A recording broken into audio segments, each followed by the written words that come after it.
This is OwlUp, where learning happens in minutes, not hours. For a deeper journey, explore all our courses at owlup.co. Now, let's dive in.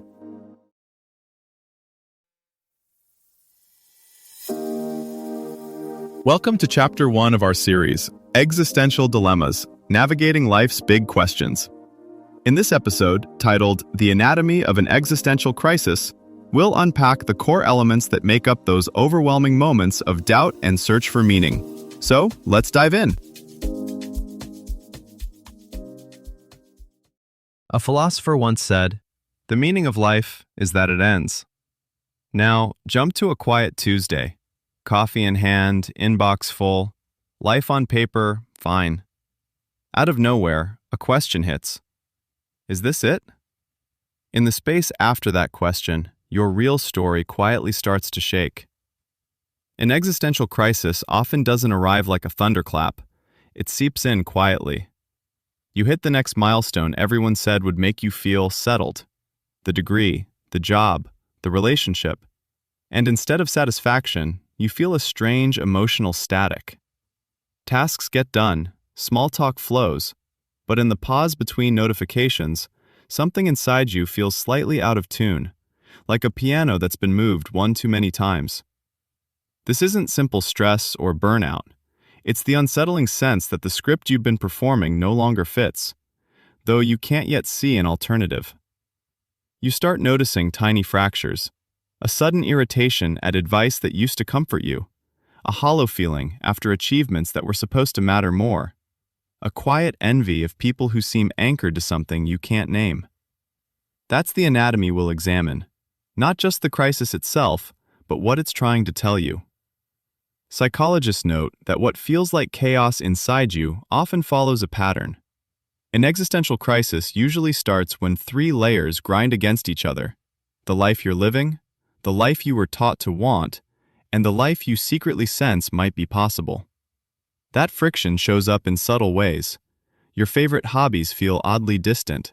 Your beliefs sound different when you repeat them out loud. Your calendar is full, but your inner life feels strangely underbooked.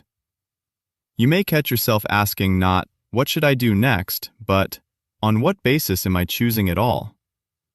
Under the surface of that friction, certain questions start organizing the chaos.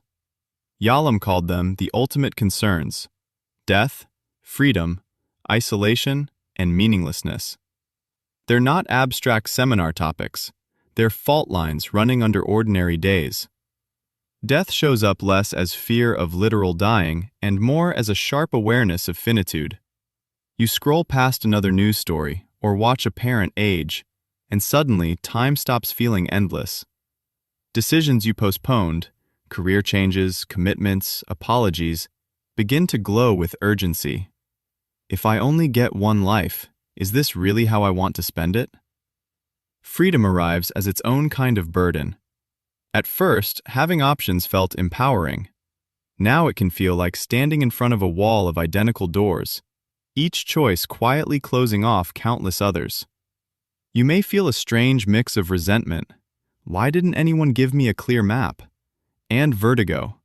What if I ruin everything by choosing wrong?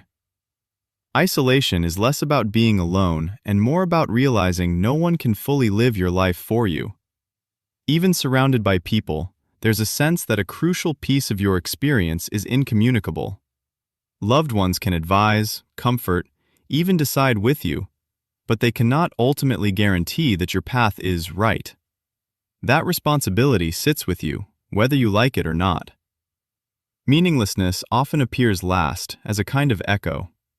Once you see that life is finite, that no one else can hand you a guaranteed blueprint, and that you must choose anyway, a quiet question emerges. Does any of this really matter beyond the stories we tell about it? At this point, many people think, something must be wrong with me. Yet research suggests the opposite. These concerns tend to intensify precisely during major developmental shifts. In your 20s, when identity and direction are fluid. In midlife, when old goals have been checked off or abandoned, and the horizon looks different than you'd imagined. Rather than a malfunction, the crisis is often your mind's way of saying, The old organizing story has reached its limits. Your values have evolved, your explanations have not. The dissonance between them is what you feel so acutely now. Some people first notice this shift in oddly practical places. A software engineer stares at her glowing monitor, commits clean code, hits every sprint target, and feels nothing. Her review is stellar, her raise substantial, yet a quiet question trails her home. Why does this no longer feel like progress? A new parent, up at 3 a.m., rocks a restless baby and feels a flicker of guilt. Beneath the love is a disorienting thought. I don't recognize who I am anymore. Others meet it at moments labeled as success. The academic who finally earns tenure, and the next morning, wakes with a strange blankness where the goal used to sit. The entrepreneur who sells the startup, refreshes a swollen bank account, and realizes the scoreboard changed, but the underlying unease did not. Think of a hiker who leaves the marked trail. The first steps feel thrilling, then comes a tense pause. No clear path, no signs, only landscape and choice. That pause is unsettling, but it's also where genuine navigation begins. Existential questions won't stay confined to late-night thoughts. They're likely to shape institutions. As people seek purpose, universities may treat meaning literacy like basic writing skills. Health systems could prescribe reflection tools the way they prescribe exercise. Workplaces might resemble apprenticeships in values, not just skills. Less climb the ladder, more craft a path. Like gardeners adjusting to new seasons, societies will need to redesign norms to fit longer, many-chaptered lives. You don't have to solve everything at once. Think of this season less as a test and more as learning a new instrument. At first, every note sounds wrong, your timing off. Over time, you start noticing which melodies feel honest. Curiosity becomes a compass. Instead of asking, "What's my grand purpose?" you can start with, "What feels quietly true today?" Try this experiment. For the next 24 hours, pretend your old life script has fully expired, and you're in what the episode called the liminal hallway between identities.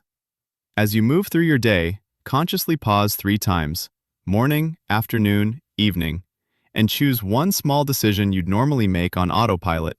What to wear, how to answer, how are you, what you say yes/no to, and ask, if I wasn't trying to be my old self, what would I choose right now?